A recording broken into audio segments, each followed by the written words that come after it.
Hello students, myself Vishesh Chandwani. I am a chartered accountant as well as assistant professor in government college. इन दिनों में हम कर रहे हैं आरपीएससी ने जो असिस्टेंट प्रोफेसर 2020 के लिए जो पेपर लिया उसको हम सॉल्व कर रहे हैं। ये हमारा सेकंड पेपर के क्वेश्चन चल रहे हैं। इससे पहले 20 क्वेश्चन हो चुके हैं, 20 आज अपन और करेंगे। क्वेश्चन है which average would be suitable average for size of readymade garment, arithmetic mean, mode, median, geometric mean. इसका कहना है कि ये जो सेंट्रल टेंडेंसी के मेजरमेंट होते हैं उसमें से कौन सा अच्छा रहेगा अगर आप रेडीमेड गारमेंट के लिए जा रहे हैं। तो अब देखिए, आप जानते हैं कि रेडीमेड गारमेंट जो होते हैं ये फैशन से बिकने वाली चीज़ है। जिस चीज़ का फैशन चल रहा होता है वो बिकती है, ठीक है। तो फैशन को नापने का तरीका होता है मोड इसलिए मोड इसका बेस्ट मेजरमेंट रहेगा। जैसे इंटेलिजेंस के लिए मीडियन को माना जाता है, ऑर्डिनरी फिगर के मीन तो हमेशा अच्छा है ही है पर जैसे अगर फैशन की बात करें तो मोड अच्छा है, और बर्थ रेट और डेथ रेट की बात करें तो ज्योमेट्रिक मीन अच्छा होता है। नेक्स्ट क्वेश्चन है a feature of auditing is examination of books of account by an independent person, systematic examination of book of account, percentage of report presentation of report by an auditor, all of the above. तो audit के ये सारे feature होते हैं, all of the above इसका answer होगा। देखिए, audit में एक इंडिपेंडेंट पर्सन आता है बाहर से, जनरली चार्टेड होता है, उसका बिजनेस से कोई लेना देना नहीं होता और वो आके ऑडिट करता है। ऑडिट में ऐसा नहीं है वो रैंडमली कुछ भी जांच ले, ठीक है। वो सिस्टमैटिक तरीके से जांच करता है कि एक जीरो से लेके एंड तक, कंक्लूजन तक वो पहुंच सके। ऑब्वियस सी बात है, उसके बाद वो रिपोर्ट देता है जिसमें वो अपनी ओपिनियन एक्सप्रेस करता है जो क्वालिफाइड या क्लीन कैसे भी हो सकती है, ठीक है सर। चलिए और देखते हैं third question. Who has given the complete and exhaustive definition of statistic in plural sense. इनमें से किसने स्टैटिस्टिक की डेफिनेशन दी है? स्टैटिस्टिक सिंगुलर सेंस में भी यूज होता है, प्लूरल सेंस में भी होता है, बट प्लूरल सेंस में भी किसने कंप्लीट और एग्जॉस्टिव डेफिनेशन दी है? डॉक्टर बाउले, हॉरेस स्क्राइस्ट, यूल एंड कैंडाल और वेब्स्टर। तो सर इसका आंसर जब मैं ढूंढा तो हॉरेस स्क्राइस्ट ये है आंसर इसका। इन्होंने कंप्लीट और एग्जॉस्टिव डेफिनेशन दी है, मैं पढ़ के आपको बताता हूँ। Statistic is the aggregates of facts affected to a marked extent by the multiplicity of causes, numerically expressed, enumerated और estimated accordingly to reasonable standards of accuracy, collected in a systematic manner for a predetermined purpose and placed in relation to each other. आप देखो, वाकई में definition पढ़ के ही लग रहा है कि पूरा स्टैटिस्टिक समझा दिया इन्होंने कि स्टैटिस्टिक में बहुत सारे फैक्ट्स गैदर किए जाते हैं जो मार्केट को अफेक्टेड टू मार्क्ड एक्सटेंट, और जिसमें बहुत सारे रीज़न से वो बनते हैं। जो डेटा हम कलेक्ट करते हैं वो बहुत सारे रीज़न से क्रिएट होता है हम उसे न्यूमेरिक में एक्सप्रेस करते हैं, और या तो हम उसे काउंट करते हैं या उसे एस्टिमेट करते हैं, और एक हद तक एक्यूरेसी होती है, ठीक है। एक हद तक हम कोशिश करते हैं कि बायस ना रहें, रैंडम सैंपल लें, इस तरह से एक्यूरेसी की हम एक हद तक कोशिश करते हैं। एक सिस्टमैटिक मैनर में उनका कलेक्शन होता है, कलेक्शन के पीछे एक प्री डिटरमिन्ड पर्पस होता है, ठीक है, और वो होमोजीनियस होते हैं, एक दूसरे से रिलेट करने वाले होते हैं। तो स्टैटिस्टिक का काफ़ी एग्जॉस्टिव डेफिनेशन हॉरेस स्क्राइस्ट ने दिया है। चलिए the sum of deviation of individual observation is zero from arithmetic mean, mode, median, geometric mean. तो अर्थमेटिक मीन की जब प्रॉपर्टीज बताई जाती है ना, तो सबसे मेन प्रॉपर्टी यही होती है कि इससे जो डिविएशन क्रिएट होते हैं उसका जोड़ जीरो आएगा। ये तो बड़ा आसान है, पर अगर मैं ऐसे ही आपको बताऊं कि मान लीजिए 3 संख्याएं हैं, मैं आसान सी संख्या लेता हूँ 4, 5, 6। अब आपने इसका एवरेज किया, अब इसका एवरेज 5 आया। अब आप डिविएशन निकालेंगे ना, तो आपका डिविएशन आ गया लाइक -1, 0 और 1, और इस डिविएशन का जोड़ हमेशा जीरो आएगा। तो क्या बोला जाता है? अर्थमेटिक मीन के बाद जो डिविएशन गैदर किए जाते हैं उनका सम हमेशा जीरो होता है, ठीक है सर। चलिए क्वेश्चन है which measurement of dispersion is an ideal and scientific, range, quartile division, standard division, none of these. Sir मैं तो आप लोगों को एडवाइस करूंगा कि जब आप ये क्वेश्चन मैं पढ़ता हूँ या स्क्रीन पे आता है तो आप स्क्रीन पॉज कर लिया करें और उसके बाद आपका आंसर सोचा करें वो आंसर सही है गलत है मिलाएं और उसका एक्सप्लेनेशन सुनना चाहें तो सुने। इससे आपके हाथों हाथ ये क्वेश्चन तैयार होंगे। तो मैं अभी तो चलो आरपीएससी का ये पेपर जो आया है उसे सॉल्व करवा रहा हूँ, उसके बाद भी मैं और भी आगे वीडियोस बनाऊंगा डिफरेंट टॉपिक्स पे एमसीक्यू फॉर्म में। तब भी आप यही कीजिएगा कि क्वेश्चन को खुद लगाइएगा। तो भले हो सकता है कि आधे घंटे की जगह आपका 45 मिनट लग जाए, है ना, 50% टाइम एक्स्ट्रा लग जाएगा, लेकिन उससे होगा ये कि क्वेश्चन आपके हाथों हाथ तैयार हो जाएंगे। हाथों हाथ आपको अपने स्ट्रॉन्ग एरियाज और वीक एरियाज पता लग जाएंगे। और हाथों हाथ करना ये चाहिए कि मान लीजिए 20 में से आपके 15 सही लग गए, तो जो 5 गलत लगे ना, उन टॉपिक्स को आप उस दिन तैयार कर लीजिए या अगले दिन तैयार कर लीजिए। तो ये तैयारी करने का एक आसान और अच्छा तरीका होता है। खैर, डिस्पर्जन का क्वेश्चन था और डिस्पर्जन का निकालने का इनमें से सबसे अच्छा तरीका कौन सा है? तो standard deviation. No doubt dispersion निकालने के लिए हमको पता है कि बहुत सारे तरीके होते हैं, QD, quartile deviation, mean deviation, standard deviation. पर स्टैंडर्ड डिविएशन सबसे अच्छा माना जाता है, क्योंकि जैसे मीन डिविएशन होता है तो उसमें अपन साइन को इग्नोर करते हैं, जो प्लस माइनस होता है उसको इग्नोर करते हैं। और क्वार्टाइल डिविएशन जो होता है वो सारे ऑब्जर्वेशन पे बेस्ड नहीं होता है, और रेंज तो बिल्कुल फिर एक्सट्रीम ऑब्जर्वेशन पे बेस्ड होता है, सबसे छोटी वैल्यू और सबसे बड़ी वैल्यू। स्टैंडर्ड डिविएशन का आप रास्ता देखेंगे तो मीन के रास्ते से निकलता है, और मीन हमेशा सारे ऑब्जर्वेशन पे बेस्ड होता है। उसके बाद उसमें प्लस माइनस का ध्यान भी रखता है। ये सब नो डाउट स्टैंडर्ड डिविएशन को साइंटिफिकली साउंड बनाते हैं। ठीक है सर, अगला क्वेश्चन देखते हैं। Which method is used for comparison of variation in two series? बिल्कुल बढ़िया क्वेश्चन है। अगर आपको वेरिएशन देखना है, वेरिएबिलिटी देखनी है या स्टेबिलिटी देखनी है, ये दो अलग वर्ड है, वेरिएबिलिटी और स्टेबिलिटी आपस में अपोजिट होते हैं। और अगर वो आपको देखना है तो आपको सीवी देखना चाहिए, कोफिशिएंट ऑफ वेरिएशन। ठीक है सर, आपका standard deviation upon mean into 100। आपकी जो पहली, मान लीजिए पहला एक प्लेयर है, एक बैट्समैन है और दूसरा एक बैट्समैन है, आपको देखना है कि किसके परफॉर्मेंस में स्टेबिलिटी है। तो आप दोनों का सीवी निकालिए। मान लीजिए पहले बैट्समैन का सीवी आया 30% और दूसरे बैट्समैन का सीवी आया 50%।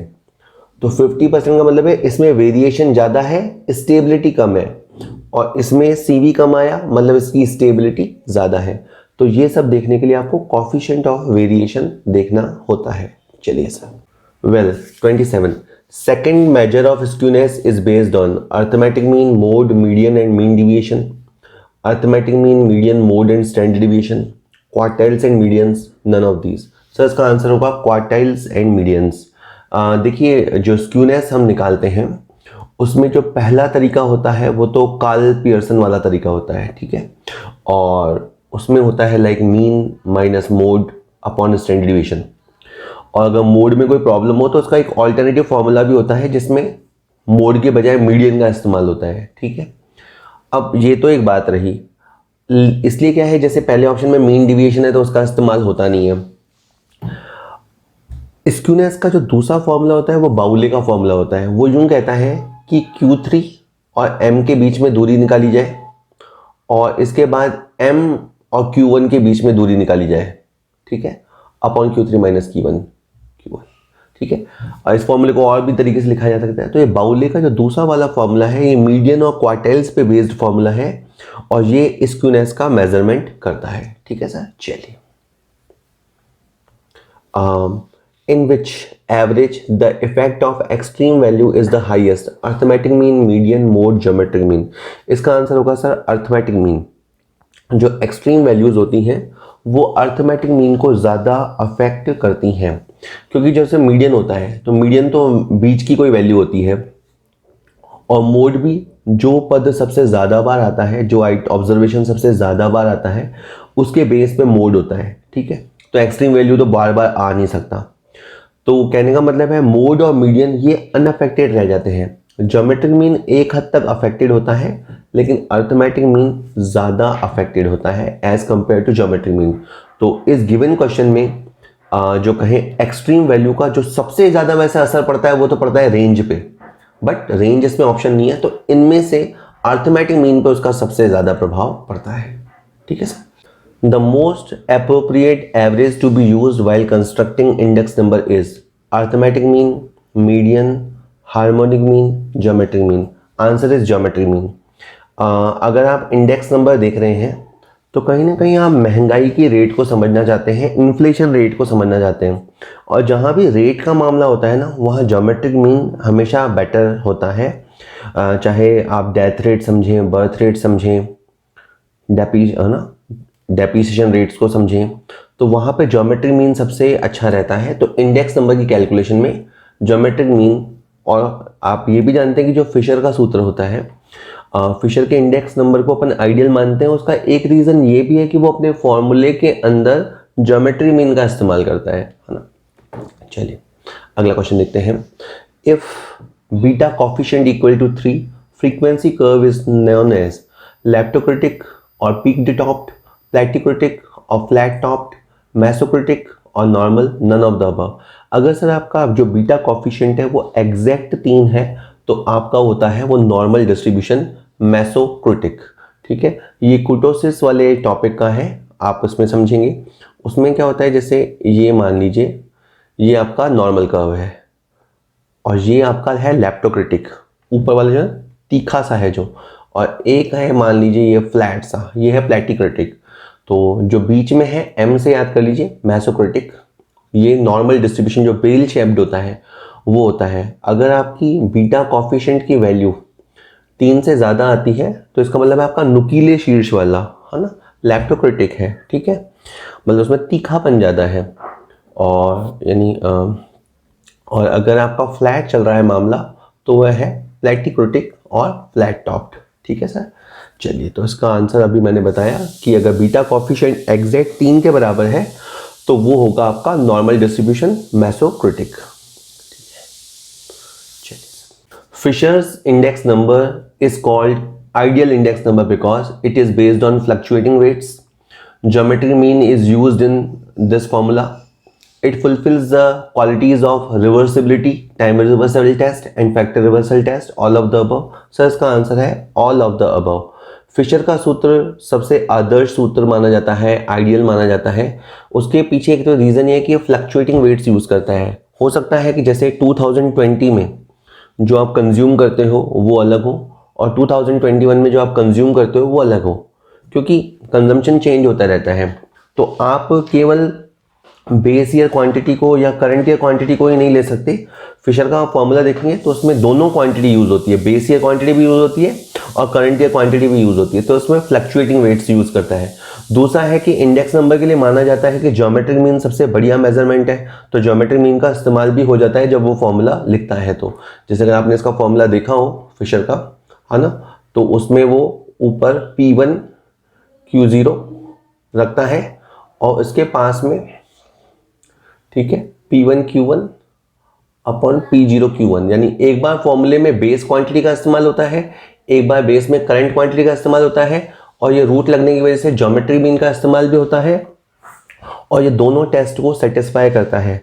टाइम रिवर्सल टेस्ट को भी सेटिस्फाई करता है और फैक्टर रिवर्सल टेस्ट को भी सेटिस्फाई करता है। ऑल्दो ये सर्कुलर टेस्ट को सेटिस्फाई नहीं कर पाता, मैं ऐसे ही बता रहा हूँ आपको, पर ये दो टेस्ट तो सेटिस्फाई कर ही देता है। इसलिए फिशर के फॉर्मूले को हम आदर्श सूत्र, आइडियल मानते हैं।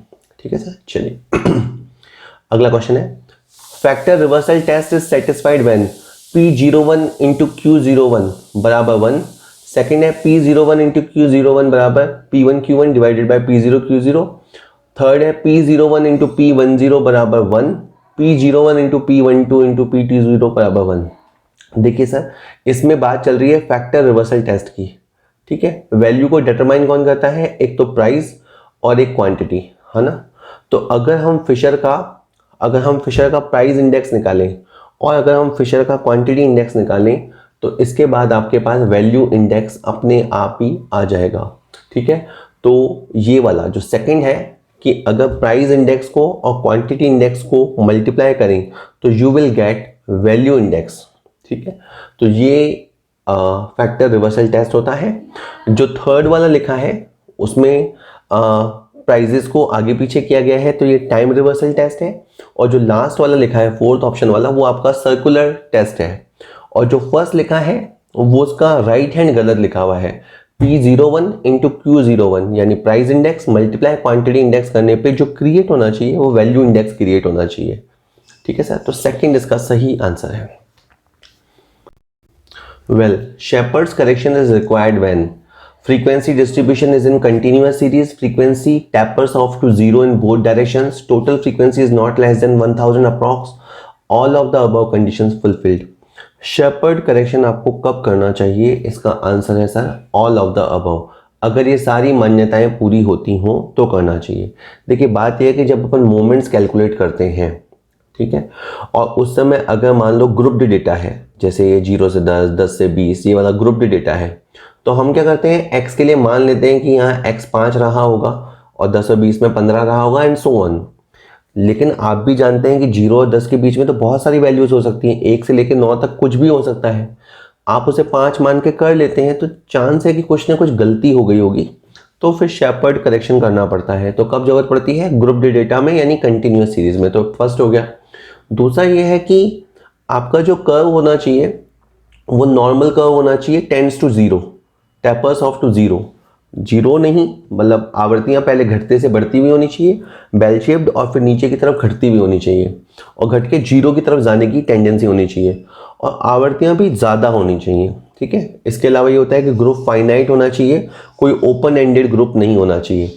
अगर ये सब होता है तो आपको शेपर्ड करेक्शन करने पड़ते हैं। कैसे करने पड़ते हैं वो अगले वैसे एमसीक्यू में आने वाला है, ठीक है। चलिए, well, for which moments Sheppard correction is necessary? 1 and 2, 2 and 3, 3 and 4, 2 and 4। सो इसका आंसर है 2 and 4। सेकेंड मोमेंट और फोर्थ मोमेंट में करेक्शन करना पड़ता है और उसमें शेपर्ड के संशोधन की आवश्यकता होती है। फॉर एग्जाम्पल, अगर आपको μ2 को करेक्ट करना है तो करेक्ट μ2 को निकालने के लिए आपका जो μ2 कैलकुलेट हुआ है उसमें माइनस करना पड़ेगा I² डिवाइडेड बाय 12। इसी तरह μ4 में संशोधन का सूत्र होता है तो वो करना पड़ता है, ठीक है। तो μ2 और μ4 को ही करेक्ट करने की आवश्यकता होती है। चलिए सर अगला। Well, which algebraic method would you apply for extrapolating the population of India in year 21 when equidistance of x variable, that is population of 81, 91, 2001 and 2011 is given? Newton's advanced difference method, parabolic curve method, direct binomial expansion method, anyone from the above? देखिए sir, in practice के हिसाब से देखा जाए ना तो we will go with 3। मतलब क्या, इसमें आपको 81, 91, 2001, 2011 का पॉपुलेशन दे रखा है, यानी आपका जो एक्स सीरीज चल रहा है वो इक्वी डिस्टेंस है और इसी सीरीज पे आ रहा है ईयर 21, ये आपसे पूछा है। तो जनरली प्रैक्टिस में अपन तो इसके लिए बायनोमियल मेथड यूज करते हैं। और क्या होता है कि अगर इनमें से कोई बीच का ईयर पूछा होता तो अपन उसके लिए न्यूटन मेथड यूज करते, या इनमें डिफरेंस इक्वल ना होता तो हम लैग्रेंज मेथड यूज करते। लेकिन अब बात यह है कि क्या इस इक्वी डिस्टेंस वाले क्वेश्चन में न्यूटन का मेथड भी लग सकता है? I would say yes. यानी इसमें भाई प्रैक्टिकल लाइफ में भले अपन बायनोमियल चलाते हो, पर इसमें इस क्वेश्चन को न्यूटन मेथड से भी सॉल्व कर सकते हैं और पैराबोलिक से भी सॉल्व कर सकते हैं। तो I think anyone from above के साथ मैं जाऊंगा कि इन चारों में से कोई सा भी मेथड लगाकर आप इस क्वेश्चन को सॉल्व कर सकते हैं। चलिए सर, नेक्स्ट है, which method of interpolation and extrapolation is to be used when the number of items in a variable are less, that is 3 or 4, and difference in independent variable is either uniform or is too less. कहता है कि अगर आप किस method का प्रयोग करेंगे अगर आपके पास 3-4 ही ऑब्जर्वेशंस हो और जो y सीरीज में वेरिएशन है वो भी इतना नहीं है, तो क्या आप बायनोमियल मेथड यूज करेंगे, क्या आप न्यूटन का एडवांस डिफरेंस मेथड यूज करेंगे, लैग्रेंज मेथड यूज करेंगे, या पैराबोलिक कर्व मेथड यूज करेंगे? तो देखिए, जो पैराबोलिक कर्व मेथड होता है ना, उससे आंसर बिल्कुल एक्यूरेट आता है, मोस्ट साइंटिफिक मेथड वही माना जाता है। उसके साथ प्रॉब्लम ये है कि जितने ही ज़्यादा ऑब्जर्वेशन होते हैं तो उतने ज़्यादा इक्वेशन बनते हैं, तो माना जाता है कि चार इक्वेशन तक उसको हैंडल किया जा सकता है। तो ये क्वेश्चन समथिंग उस तरफ जा रहा है कि अगर 3-4 ही वेरिएबल्स हैं, 3-4 ही ऑब्जर्वेशंस हैं, तो आई will go with parabolic curve method. तो मैं पहले भी कह चुका, डिस्क्लेमर दे चुका कि ये वीडियो जब मैं शूट कर रहा हूँ तब तक आरपीएससी का ऑफिशियल आंसर की नहीं आया है। इन केस अगर कोई चेंज रहता है तो वो चेंज मैं डिस्क्लेमर में दे दूंगा या आपको कोई लेबल इसके ऊपर लगा दूंगा। If you are not watching any label तो आप इन क्वेश्चनों को सही मान सकते हैं। क्वेश्चन है, which method of interpolation and extrapolation is to be used when the number of items in a variable are less, that is 3 or 4, and difference in independent variable is either uniform or is too less. देखिए sir, इसमें पहली बात तो ये है कि जो observation है वो 3-4 हैं, और जो डिफरेंस है एक्स सीरीज की तरफ जो इंडिपेंडेंट वेरिएबल होता है वहाँ या तो डिफरेंस बहुत कम है या डिफरेंस है ही नहीं, या डिफरेंस है तो कम है। ठीक है, तो ऐसे क्वेश्चन में अपने पास देखो दो चॉइसेस होती है, या तो लैग्रेंज चॉइस होता है या पैराबोलिक कर्व चॉइस होता है। तो आई will go with parabolic curve. इसका एक रीज़न तो ये है कि पैराबोलिक कर्व का जो मेथड होता है वो सबसे साइंटिफिक मेथड होता है, और अगर ऑब्जर्वेशन कम हो, 3-4 हो या 4 तक हो, तो उसको अपन यूज़ कर सकते हैं। क्योंकि ज़्यादा ऑब्जर्वेशन होने में तो क्या होता है कि उसमें उतने ज़्यादा इक्वेशन हो जाते हैं, तो फिर उसको हैंडल करना मुश्किल हो जाता है। थोड़े यानी स्मॉलर साइज का क्वेश्चन हो तो आप पैराबोलिक कर्व मेथड लगा सकते हो। So I will go with 4 parabolic curve method. और एक मैं डिस्क्लेमर बार बार दूंगा, जब मैं ये वीडियो शूट कर रहा हूँ तब तक आरपीएससी का आंसर की नहीं आया है। अगर आरपीएससी का आंसर की बाद में ऑफिशियली कुछ चेंज आता है तो मैं उसका लेबल यहाँ पे लगा दूंगा, या साथ ही साथ मैं आपको डिस्क्रिप्शन पे वो दे दूंगा। अगर आप अभी ऐसा कुछ नहीं देख रहे हैं तो फिर आंसर को आप सही मान सकते हैं। चलिए sir. Well, the best method of measuring the secular trend refers to a long-term tendency of a time series is freehold curve method, freehand होता है वैसे, freehand curve method, semi average method, moving average method या methods of least square। तो अगर आप trend calculate करने हो, अगर आप टाइम सीरीज का एनालिसिस करते हो तो उसमें दो चीज़ें होती है, या तो ट्रेंड होता है या शॉर्ट टर्म फ्लक्चुएशन होता है। तो ट्रेंड को मेजर करने का सबसे बढ़िया तरीका माना जाता है method of least square method. ठीक है सर, चलिए अगला क्वेश्चन देखते हैं। अगले क्वेश्चन में है seasonal variations are caused by business cycles, changes in climate, customs, tradition, growth of population, technological development. Well, आसान क्वेश्चन है। सीजनल वेरिएशन, सीजनेबल वेरिएशन होता है क्लाइमेट, कस्टम और ट्रेडिशन के चेंजेस से, यानी सेकेंड आंसर होगा। जैसे क्या होता है, जैसे सर्दी आ गई तो वुलन क्लॉथ्स की डिमांड बढ़ जाएगी, गर्मी आ गई तो सॉफ्ट ड्रिंक की डिमांड बढ़ जाएगी, यानी सीज़न के हिसाब से वो चेंज होता है। या रीति रिवाज है, मान लीजिए अभी दिवाली फेस्टिव सीज़न चल रहा है तो इस समय जो पूजा सामग्री होती है उसकी डिमांड बढ़ जाएगी। ठीक है, तो इस तरह का जो चेंज होता है वो सीजनल वेरिएशन होता है। बाकी बिजनेस साइकिल तो वो होता है कि कुछ साल तक तेज़ी रहती है, फिर मंदी आती है, फिर वापस रिकवरी आती है। ठीक है, आबादी बढ़ती जाती है तो चीज़ों की डिमांड या कहें आपकी जीडीपी वगैरह बढ़ती ही रहेगी, तो ये उसका एक ट्रेंड होता है। तो क्लाइमेट चेंज की वजह से कस्टम और ट्रेडिशन में चेंजेस से जो आते हैं वो सीजनल वेरिएशन होता है। आपको उसकी नॉलेज होगी तो आप उससे कमा सकते हो या नुकसान से बच सकते हो। कोरिलेशन बिटवीन 2 और more related variables can be studied under correlation analysis. से सही बात है कि कोरिलेशन में हम 2 या 2 से ज़्यादा वेरिएबल के बीच में एक रिलेशन स्टडी करते हैं। Find out the quantity and type of correlation, ये कोरिलेशन वर्ड है, between 2 related variables. The effect of correlation is to reduce the range of uncertainty of the predictions. Predictions based on correlation analysis are quite believable and certain। Sir ये तीनों features इसके अंदर होते हैं। देखिए, correlation से आपको एक तो पता लग जाता है कि दो वेरिएबल में कितना संबंध है। फॉर एग्जांपल बरसात और फसल, है ना, जो रेनफॉल होता है और ईल्ड होता है उसमें क्या रिलेशन है, क्या पॉजिटिव रिलेशन है, नेगेटिव है, और उसकी डिग्री आपको पता लग जाती है। इससे आप एक बेटर प्रेडिक्ट कर सकते हो। अगर एक आप अंदाज़ा लगाएं उससे तो ज़्यादा बेटर आप एक साइंटिफिक अनुमान लगा सकते हैं। कोरिलेशन के बाद ही फिर रिग्रेशन आ जाता है, और वो तो इक्वेशंस बनाने में ही, एस्टिमेट्स में ही काम आता है। तो ये सारे फीचर होते हैं कोरिलेशन स्टडी के। ठीक है सर, चलिए लास्ट क्वेश्चन आज का। Who propounded the theory of regression in statistic.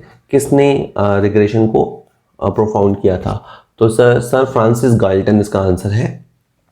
उन्होंने बहुत सारे कहें फादर्स और उनके बच्चों पर स्टडी किया। उन्होंने देखा कि जो फादर्स, पेरेंट्स लंबे होते हैं, मान लीजिए 6 फुट हाइट वाले होते हैं, उनकी जो संतान होती है वो लंबी ही होती हैं लेकिन उतनी लंबी नहीं होती, 6-5.5। इसी तरह उन्होंने देखा जो ठिगने पेरेंट्स होते हैं उनकी संतान भी, उसकी हाइट भी कम होती है लेकिन इनसे थोड़ी ज़्यादा होती है। तो उससे उन्होंने ये देखा कि ओवरऑल जो हाइट है पूरी मानव प्रजाति की, वो एक फिगर्स पे वापस लौटती है, एक फिगर्स पे वापस लौटती है। इसको उन्होंने फिर रिग्रेशन नाम दिया। तो सर फ्रांसिस गाल्टन इसका आंसर है। होप ये वीडियो आपके लिए यूज़फुल रहा होगा। अगर वीडियो काम का लगता है तो वीडियो शेयर कीजिए, वीडियो को लाइक कर सकते हैं। मैं आगे भी और ऐसे वीडियोस बनाता रहूँगा, तो आप चैनल को सब्सक्राइब कर सकते हैं। Thank you very much.